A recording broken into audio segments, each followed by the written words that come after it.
You are now listening to Chakras and Shotguns.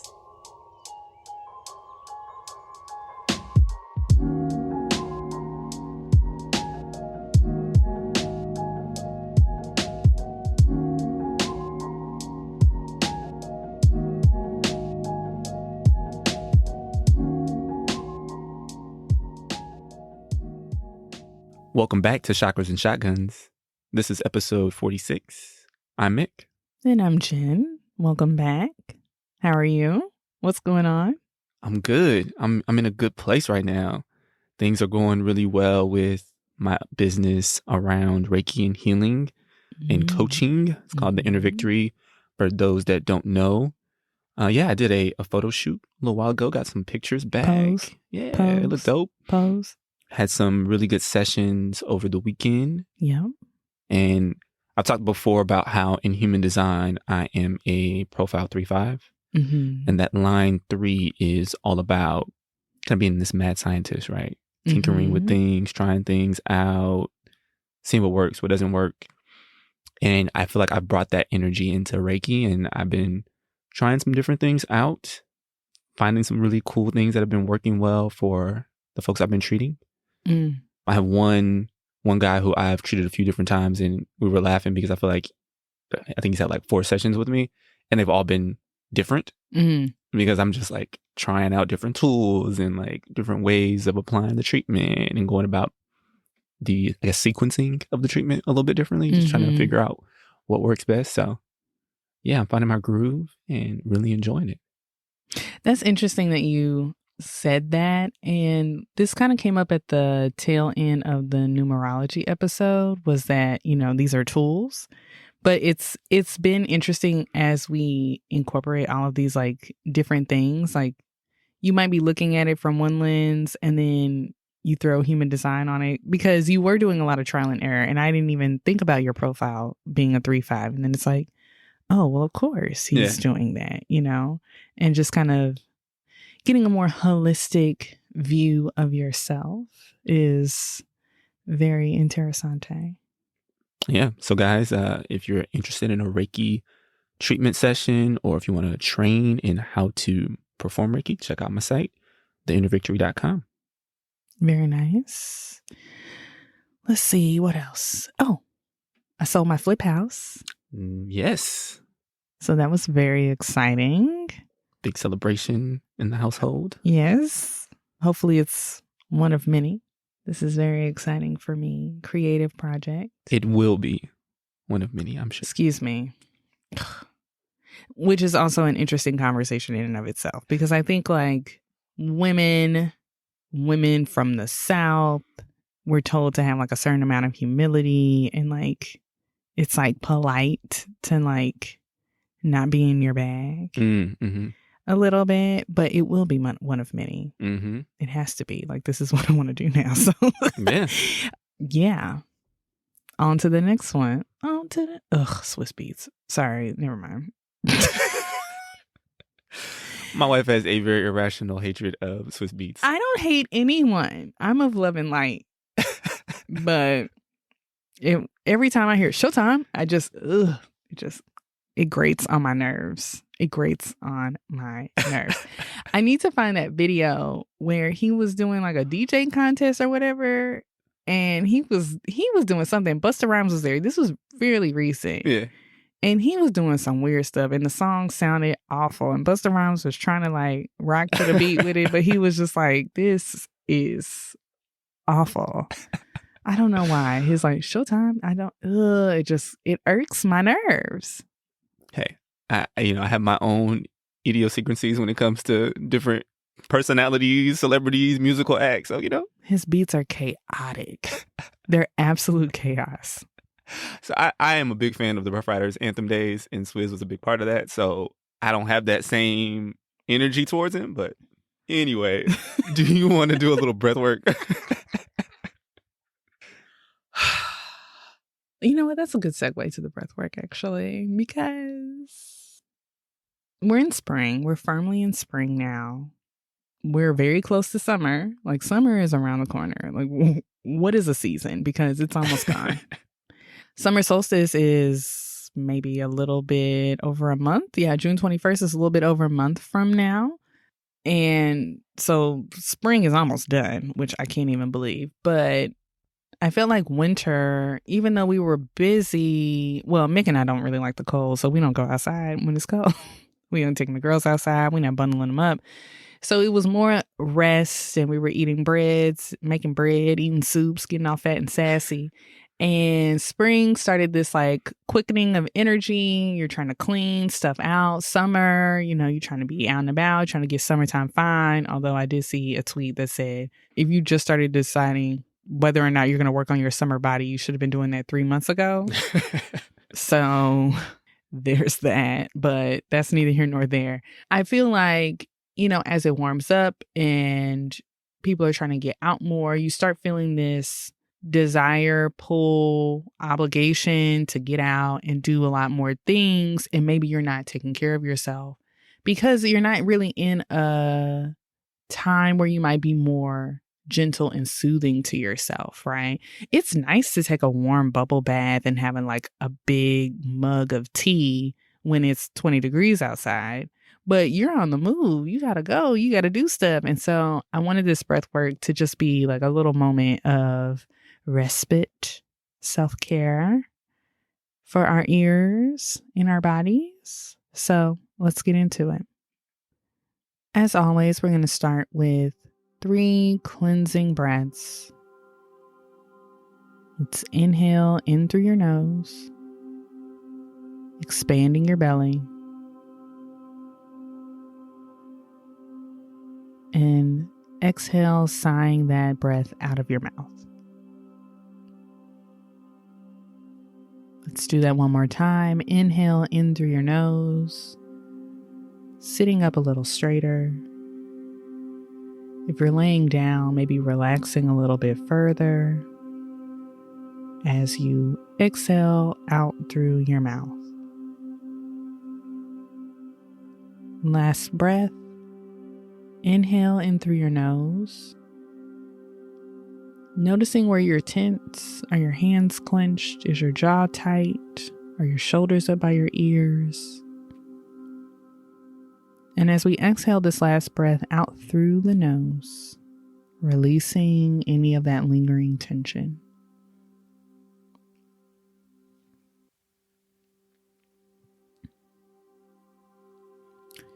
Now that we're aware of our breath, I want us to visualize a white light directly above the crown of our head.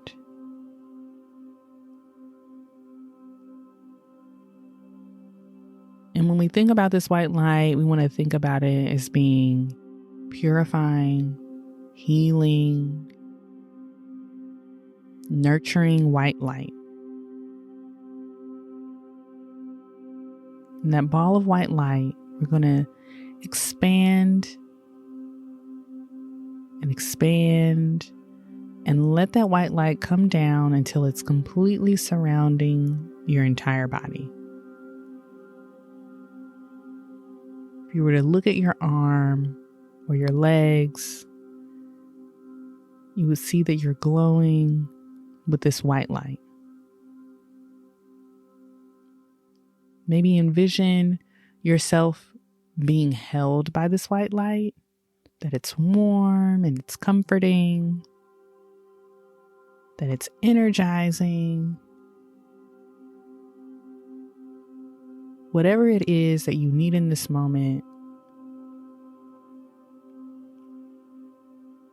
as you find yourself pulled in different directions, trying to get to different events, and show up for people and show up for yourself or tackle this project, that this light is revitalizing and is going to help you keep showing up as the beautiful person that you are.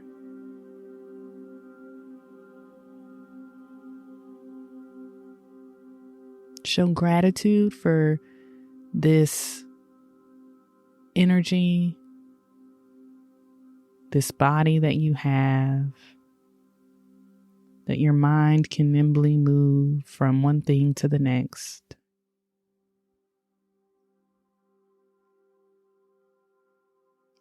When you're ready, open your eyes. And let's get on with the show. Thanks, Jen. Definitely much needed in this season. So I appreciate that. Let's get into our main topic now. Yes, let's do it. I think we hinted that this was one of the things that we were interested in when we talked about our spiritual journey in episode numero uno. Way back when. And that is tarot cards. Today, we are finally getting into it. Yes. I think if you've never really had like a reading, you probably, have references from TV and movies. People get the death card or the devil card from some lady with like a crystal ball in a smoky room, and bam, like some crazy stuff starts happening. So we're going to talk about the real deal with tarot, the history, and some tips on how to read them for yourself. But first, Jen, why don't you tell the folks how you really got into tarot? Yeah, because I guess tarot's my thing. I first got into tarot. It was actually in a weird way. One of my former coworkers, and this is a very traditional corporate setting, okay, like corporate department. It was Thanksgiving week, which is pretty dead sometimes in corporate America because people are taking off and going out of town or whatever. And so there wasn't really anybody around. We were just kind of holding down the fort in case something popped up. And this guy had some tarot cards, and he never indicated that he was into like anything spiritual. Like one time he brought Palo Santo to work, but I think it was kind of a joke because the department was a hot mess and we needed some cleansing, honestly. Yeah, I thought he was joking. He was trying to get that energy up out of there. Exactly. Like in hindsight, I was like, oh, interesting. So he had the tarot cards and he was like, come on, we're going to read tarot. And I was like, okay. So it was like me and another coworker, and he read tarot for us and it was pretty accurate. And so I was like, this is interesting. And I think it like first piqued my interest as to what tarot is and what is it really and where does it come from? Because I think at that time, I probably thought that you had to be a psychic to read tarot. And this is like a regular schmegler dude that I work with that's reading these tarot cards. And I was like, how did you even learn this? He was like, oh, it's a part. He was very dismissive, not to me, but very dismissive about like his skill to read tarot. He was just like, it's a party trick. You can watch a video on YouTube. And I was like, huh, okay. And so fast forward maybe like a month later. So now we're in December. He announced that he was leaving the company, and it's around Christmas time. And that other coworker who was there with us when he was reading the tarot cards, she bought me a deck for Christmas. And her note was, we need somebody to read tarot. Now, mind you, this probably would not have been as weird if he had been reading tarot for the 3 years that I had been there. He read tarot once, and then she was just like, okay, now Jen, you're going to read tarot. And I was like, what? So she bought me a deck. She's not a person who I would think would be into any of that. At all. So I was like, okay. So now I got this deck. And now this was pre-COVID, pre-spiritual journey. And so I did have this like feeling that I was doing something kind of taboo. Because, I'm trying to circle the square between like traditional Christian Jen, and now I got these tarot cards. And so I bring them home. Yeah. And so do y'all remember at the very beginning of the Kanye song Ultralight Beam, where that little girl is like, we don't want no devils in this house. We want the Lord. And that's it. That was my reaction. I was like, what is you bringing up in here? My little Methodist raised self was not ready to explore the world of tarot. So I was very much like, what? I feel like you were that gif of that dude with the solo cup. It's like, and walks off. Yes. Like, I don't know what you're doing now. But so how do you feel about tarot now? I think reflecting on the story, I mean, like, it was meant to be. Like, you have a real gift with tarot. And so, like, you being exposed to it and it coming into your life in such a strange way. I mean, nothing's really strange, right? Right. It's all how it's supposed to be. But yeah, I thought it was interesting to watch you learn the deck and begin to develop your skill. And now I'm like super proud of him. I was like, oh, tell Jen to give you a reading real quick. Oh my gosh. He loves to volunteer me for a reading. Going back over the timeline, November, tarot reading with my coworker. December, I get my own deck. December, January, we're in Ghana for the Year of the Return. Year of the Return. And somehow we were having like a conversation with the people that we were, that we were there with. These are like old friends, new friends, family. Mm-hmm. And we were having a conversation, and I was talking to one of my friends who is a preacher's kid, and he was kind of talking about his spiritual journey, where he is now with it. And it was actually, it was kind of interesting. And I was kind of like, okay, I'm going to tell them about tarot, and I hope they don't think I'm weird. And I was somewhat into crystals a little bit, not to the extent I am now, but a little bit. And I was like, yeah, I'm kind of coming into this energy, pun intended, where I feel like everything is energy, and I don't believe that tarot is evil. I believe that it's a tool and that there's energy in that, and it's something that I'm kind of exploring. And then I was kind of like, okay, don't judge me. In my head, I was like, okay, I said it. And my sister-in-law was like, yeah, I got a psychic. And I was like, what? It was just interesting how we were like creating this safe space for each other to share. Mm-hmm. That psychic was Melanie Esperon, who we love and adore. And yeah, from there, the rest is history. But it's just very interesting to me, like how exactly that lined up, like month by month. Mm-hmm. And then fast forward, and here we are, almost a year into the podcast. Yeah. So that's Jen's journey in tarot. Again, it's kind of more her thing. Like I know a little bit about it, but I'm more so on the sidelines and let her kind of handle our tarot readings. So that's that. Let's talk a little bit about the history of tarot. So tarot actually started out as an Italian card game known as tarocchi. And it popped up in the 1400s in Europe. The root of the word tarocchi means foolishness. So this was, they playing Uno basically around Italy.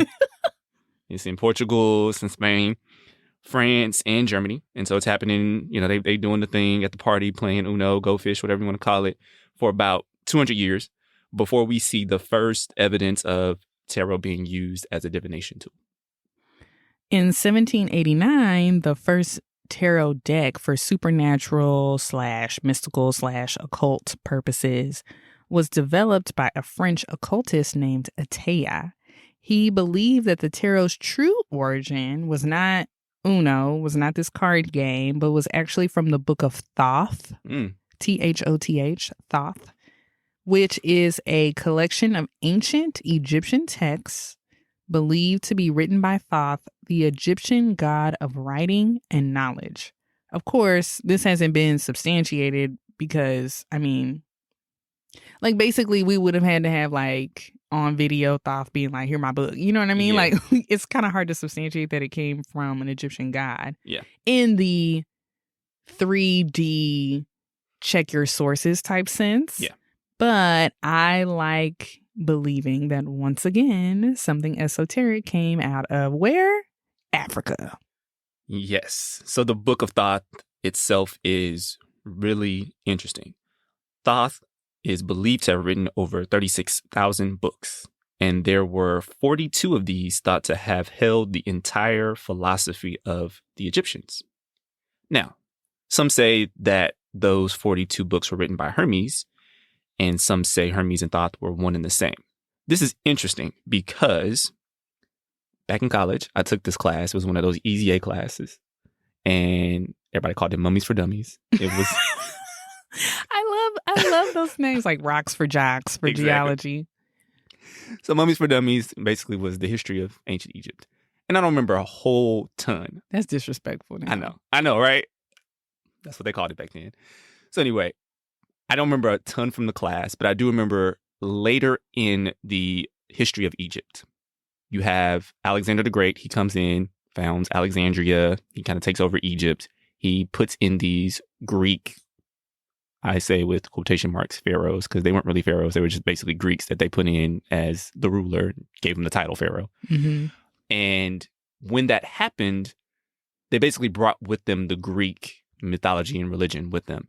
And so what you see happening is similar to what we see in the history of Christianity, where, you know, Christianity comes in and they kind of blend in. We talked about this with Easter, how they blend in like holidays so that like the festivals can kind of align. And so what we saw there with the Greeks coming into Egypt is they brought their gods in, and a lot of times they would make like equivalencies. So Thoth and Hermes were like, this is the same deity. Like, so you guys should worship Hermes because he's your, you know, he's the same as Thoth, right? Like that was kind of how they, and so then you see this rewriting of history where it's like, no, Thoth didn't write that, it was Hermes. But really, like, the Greeks came in later and mixed in their gods.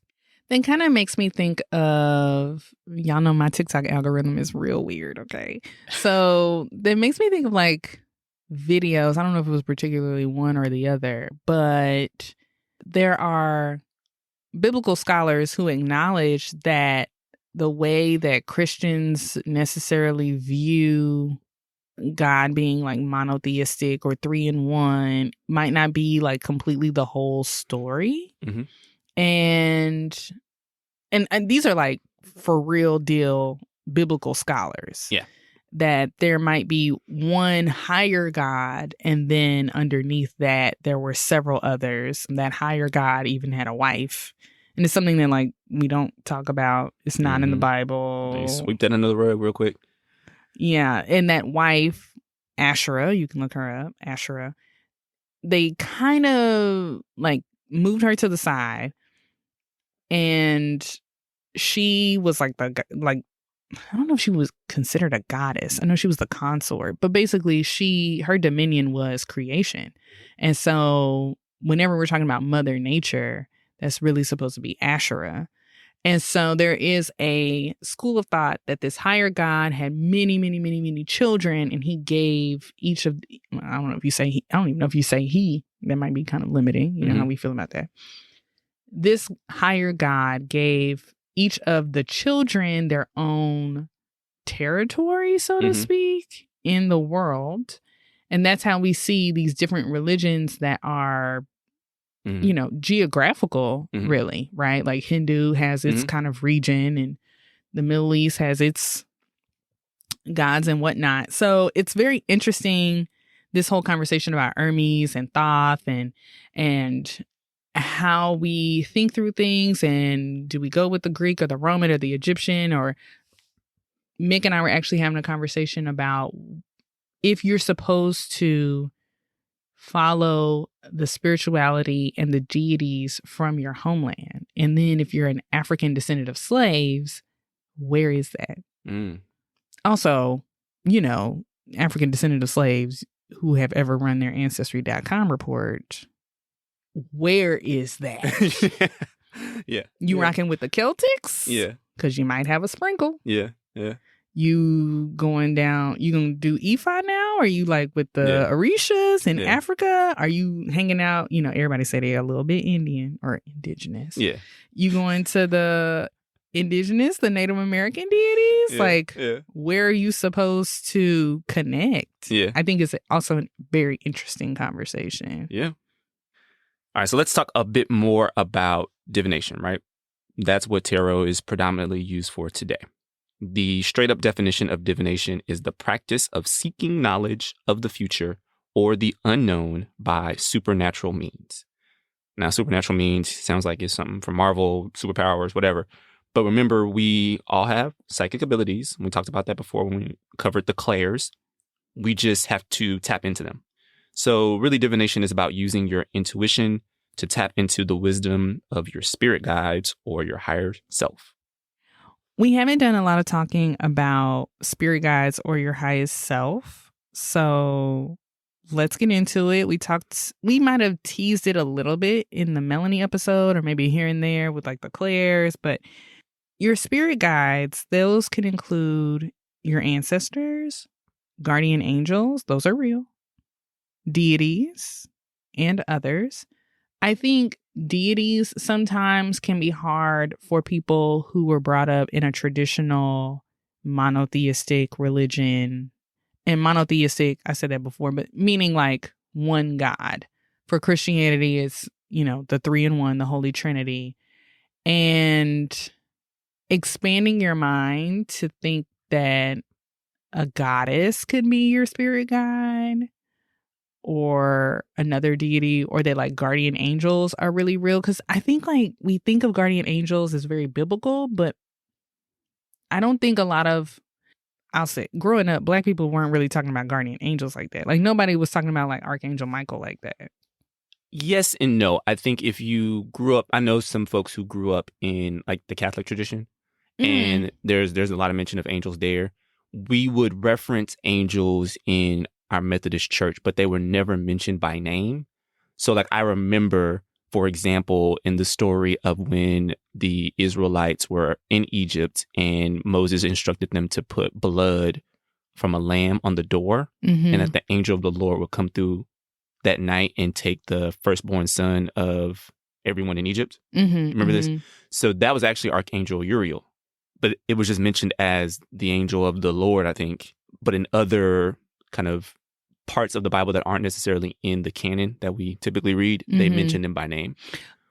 So I guess what I'm saying is, if you were raised Catholic, it probably is a lot easier for you to expand that you have access to ancestors and guardian angels, because, the saints, Virgin Mary, like that's very normal in that branch of Christianity. For sure.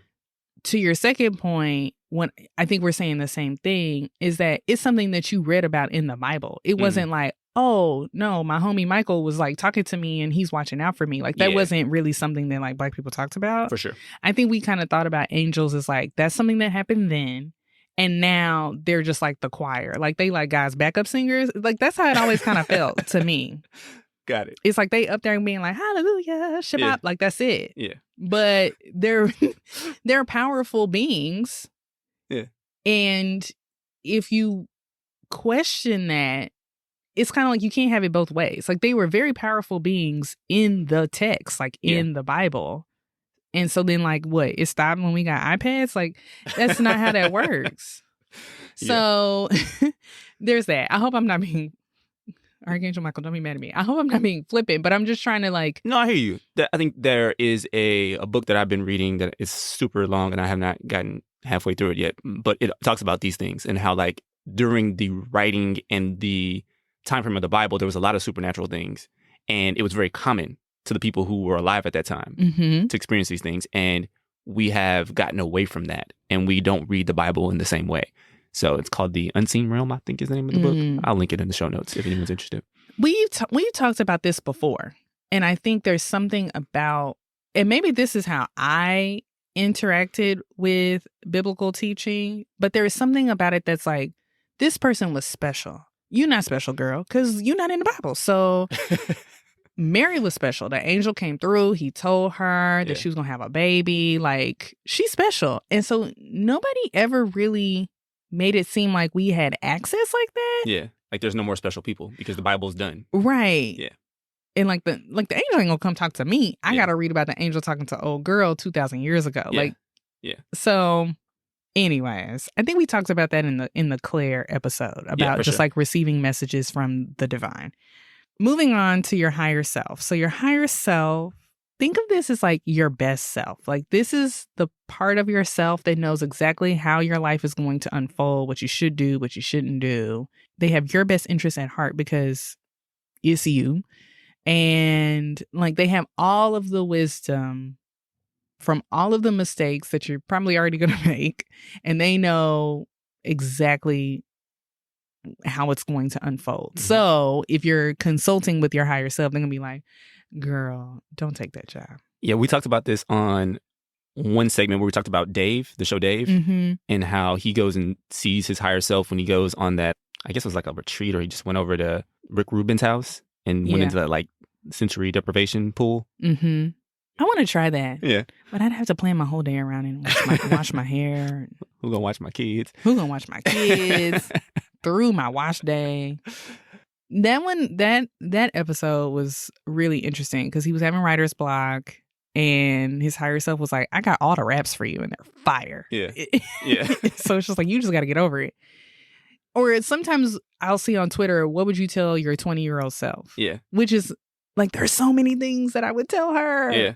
There was so many things. So think about like the little wisdom that you have now in this moment that you could tell your teenage self or your 20-year-old self. And like multiply that by like 1,000, I guess. What if that's what the higher self is? It's just you at the end of your life coming back and telling you like stuff. Because time isn't linear, right?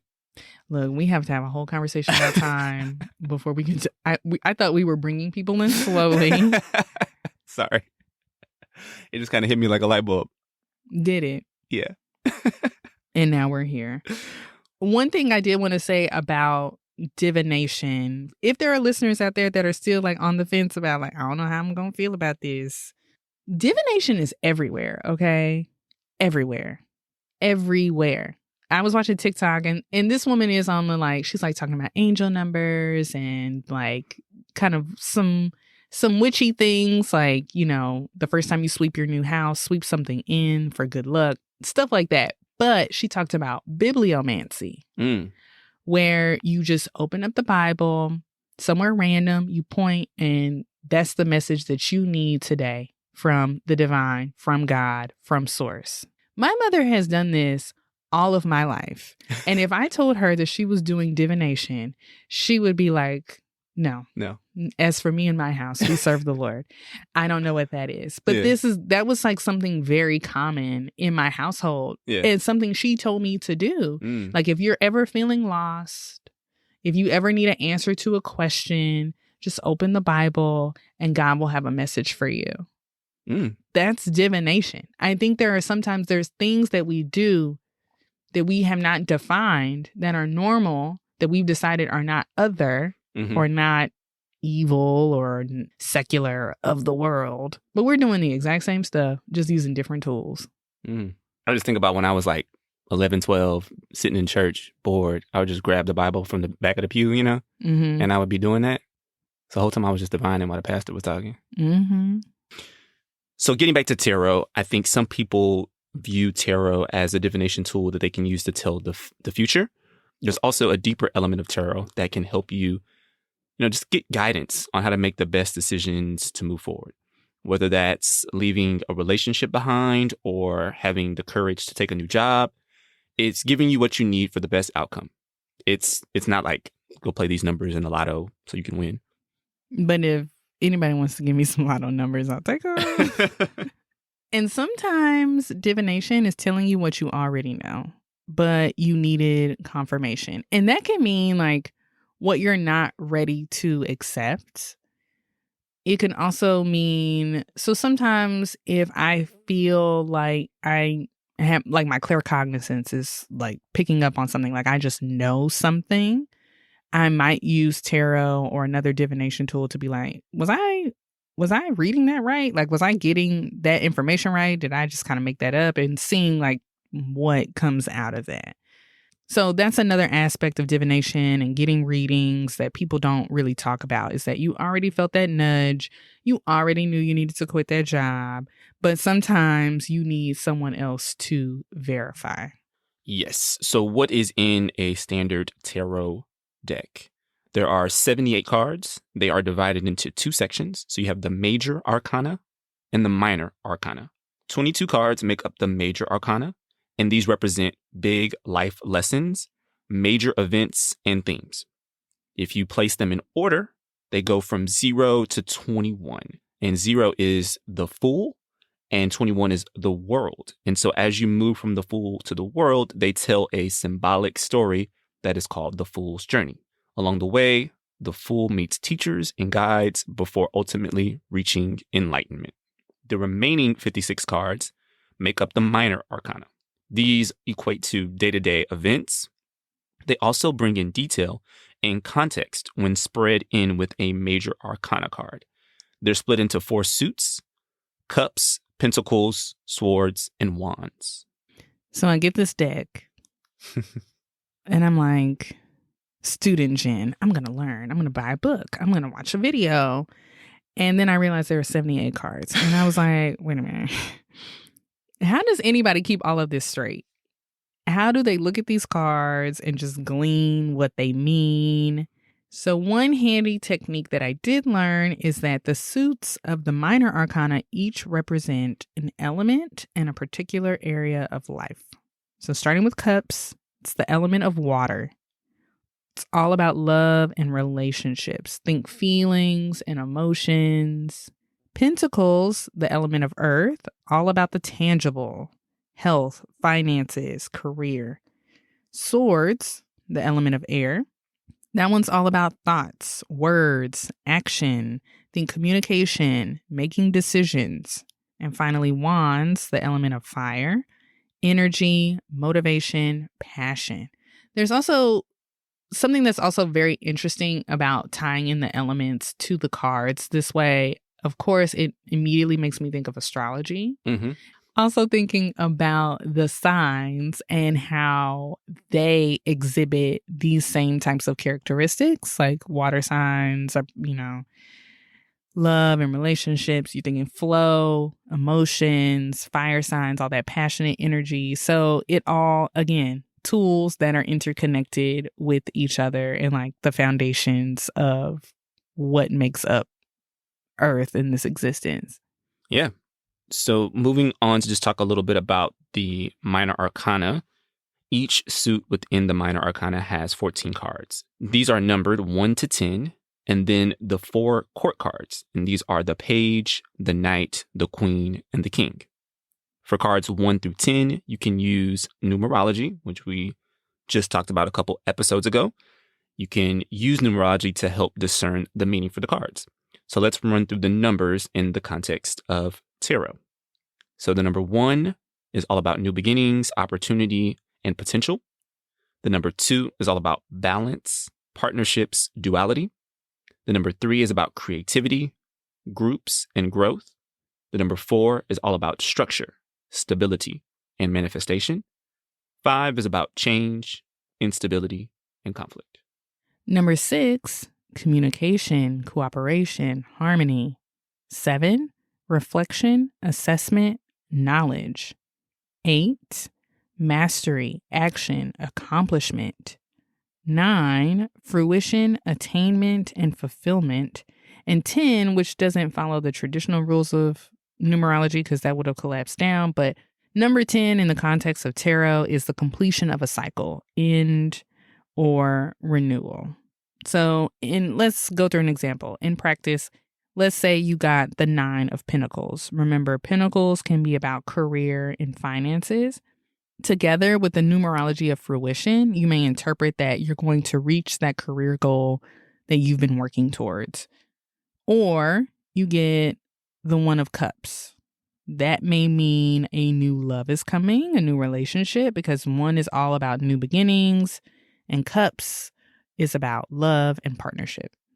All right, so after the number cards, as I mentioned, you have the court cards. So again, that's the page, the knight, the queen, and the king. There are a couple of ways to interpret these cards when they pop up for you.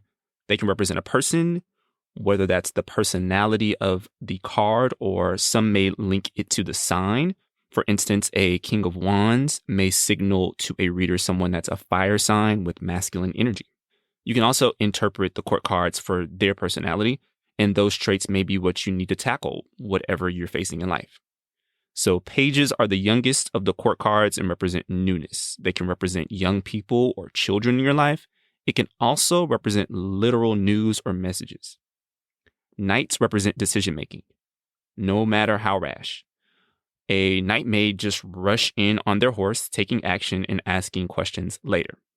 This card might signal where you need to stop and think before you act, or depending on the context, where you need to stop over-analyzing and just take action. Queens represent caregiving. So it might be an area where you need extra care and attention, or a person who is there to give you that extra care. Kings represent control and authority. That energy may be what you need when you need to take control of a situation. So if you're still listening and you're not completely overwhelmed by tarot, and you want to start reading tarot for yourself or others, how do you start? Well, for one, get a deck. Some believe that you have to be given a deck, but I think there's nothing wrong with acquiring one for yourself. You do want to cleanse and clear your deck of energy, of anyone's energy, anyone who's touched the deck. And this is something that you want to regularly do in case like someone moves your deck, or Mick tries not to touch my cards, but something that you need to do regularly. You want to start with a clean slate before you start reading. I will sage my deck occasionally or put a piece of selenite on top of my deck overnight. Remember, selenite is self-cleansing. It's like a really good crystal to put around your other crystals and clear them of energy. Sometimes I'll sit my deck under a full moon overnight. I actually took my deck with us to Sedona when we were there for a retreat last fall. We went to a vortex, which we should probably talk about at some point. And I charged my deck up there to give it superpowers. Mm-hmm. If you're in a rush or if you just need to clear energy very quickly, you can literally just knock on your deck, like knock, knock, with the intention of clearing any lingering energy. Once I feel like my deck is clean, I'll sit and take a few cleansing breaths, clearing my mind. Like I'm trying not to think of what else do I have to do today? Because I don't want my divination tool to think that I'm asking it the question. So I just really try and clear my mind. And then I start shuffling the cards. So I'm trying to just let the cards breathe. Like I just really focus on that intention that we're letting them breathe. We're letting them get ready for me to ask whatever I need to ask. Depending on how much time I have, I'll spread out my cards, ask a question, let a topic bubble up in my mind. Then I'll select my cards. And really, when you're starting to do this, and maybe you just do one card when you're just starting, just to get in the practice of doing that, pay attention to how you feel in your body when you're selecting your cards, because there may be something that is telling you. You might feel like a pull one way or the other, or you feel, in the hand that's selecting, you might feel a little tingling sensation, but really pay attention to that, because I think so many times our gut and our intuition is trying to tell us something and we're just not keyed in on that. We're thinking about other things or we're trying to force it too much. Really try to experience it almost as an observer, and not that you're trying to force something to happen, not like the action taker. You're kind of like a spectator, really. Mm-hmm. So starting out, I would probably suggest, there's some crazy, crazy tarot spreads out there. There's the Celtic Cross and all these different types of spreads that can get very confusing and very overwhelming to somebody who's new to tarot. So maybe just pull one card at a time. What I really want you to focus in on is letting your doubt fade away. If that's, an issue for you, like it is for me, and you're overthinking, just let that fade away and say, I'm just going to experience this. And so once my cards are chosen, I just take some time to look at the cards, see what I feel, what thoughts come up. I think before I was very quick to grab the little book that usually comes with a deck to tell me, what it means. But I just kind of sit there and say, what's depicted? What is in this picture? And what does that make me think of? What's the first thing that I think of? And it can feel a little bit like association, but just go with it. And maybe keep a journal when you're doing this too. That's something else that I did when I first started, was I kept a journal. I also noticed what cards came up for me a lot. I noticed that when I read from Mick, different cards came up. And if you kind of take the view that nothing is a coincidence, then it's oh, okay, my cards, what God has for me is for me. Mm-hmm, mm-hmm. And what's for Mick is for Mick, or what's for someone else is for someone else. And just go on this journey of discovery in using this tool. So if I'm really stuck, if I'm feeling I don't know if that was right, I don't know if I really feel solid in whatever I decided that these cards meant, then I will go to the book that came with the deck, or I have a particular site that I really like. It's actually the site for my deck. And what's interesting, funny, there is no coincidence, remember, is that I'm usually dead on. I'm usually just about right. And so I think not only is it a good tool to use for divination, I think it's also a really good tool to build up your intuition and build up that trust in your intuition that your body is going to tell you exactly what you need to know and that you can like really come back to that place. Because I think it also makes you a lot more confident and a lot more self-assured in yourself that you're making the right decisions, if that makes sense. So yeah, that's how I would recommend getting started to read tarot. And then from there, you know, as you get your reps up, you can, you know, start branching out, looking at different spreads and seeing how you feel about those. Cool. So let's talk a little bit about quote unquote bad cards and reversals, which are when you pull a card and it's upside down. So let's say you're pulling cards and you get the 9 of Pentacles. And you're like, oh, I'm about to get some money. But wait, it's reversed. It's upside down. So what does that mean? Are you broke now? Nah, don't freak out. You could just decide reverse cards mean nothing to you. And, you know, your spirit guides and higher self will adjust accordingly. Or you can use them to add additional depth and context to the reading that you're having. One thing I want to add on that about your spirit guides and your higher self adjusting accordingly. Remember, divination is to help you get messages from the divine. And so basically, you're using it as like a middle ground language, so to speak, so you can receive it. And so basically, you set the dictionary. Yeah. You say like, well, reverse cards don't mean nothing to me. So whatever y'all got to show me, figure it out. And they're higher beings. And so they will. Yeah. And so they will adjust. If you decide like a feather on the ground means I need to get more rest, you know, set that intention. And if you like me, they'll probably give you a lot of feathers. No, I don't know. We might have talked about spiritual dictionaries a little bit in the Melanie episode. So if you want to go back to that episode and just think about that, but just seeing how you feel when you see signs or you see symbols, the same principle it goes to tarot. So I think sometimes people think there's a right or a wrong way to read tarot, and it's really how you set the rules. This is kind of a framework that you can kind of use. Some people just ignore. If a card comes up reverse, they just turn it around and they say, okay, this is a card. Yeah. But some people, I use reverse cards and I use it to add additional context to whatever it means. So your card's reversed. Look at what the imagery shows you when it's upside down. Did you have a card where your cup was being filled? If it's right side up and now that it's upside down, it's being emptied out. If it's about finances, are you watching your coins? Maybe you're overspending. If it's about love or a relationship, are you investing into something that's not being reciprocated? You may also look at these and question, where are you putting your energy? Are you investing enough or too much? Do you need to look more within? It might also be a symbol of like lack of self-care. You know, you can't pour from an empty cup, is what they always say. Are you pouring into yourself at all? So it doesn't always have to be like doom and gloom. Like, you about to be broke, girl. That's what this card is telling me. That might not be what it is. It's probably, and someone tells you, oh, this card is actually about love and relationships, and I think you might be pouring into a relationship and it's not really a two-way street, a relationship or a friendship. And you just like, yeah, I already knew that. You probably already knew that. Mm-hmm. On that note, we want to specifically talk about 2 bad cards. You know, they get a bad rap, and that is death and the devil. These show up a lot in horror movies and whatnot.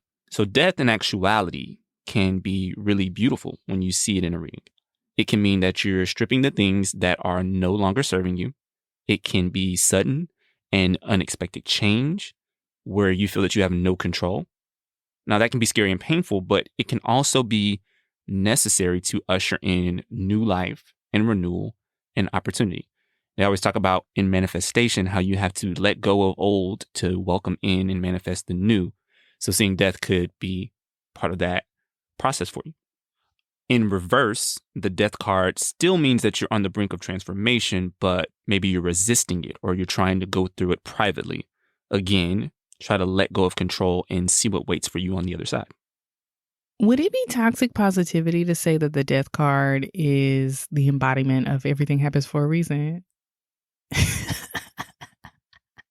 And we're back here again, aren't we? I mean, I think you're acknowledging the pain of change, though. Yeah.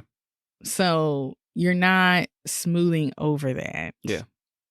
But it is a little bit like you'll see when you're on the other side. Yeah.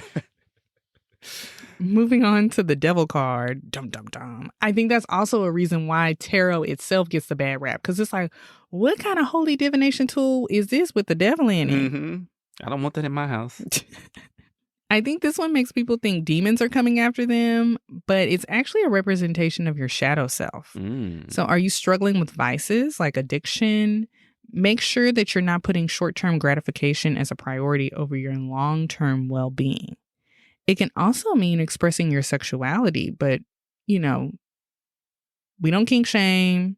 We're very sex positive on Chakras and Shotguns, but make sure that it's in a healthy and positive, consensual way. Mm-hmm. And, you know, even inherent into a conversation about sexuality, like hidden desires, you know, something we talked about in shadow work, hidden desires.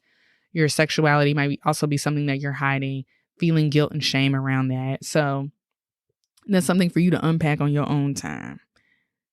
Reversed, the devil card can mean that you're hiding your shadow self from others.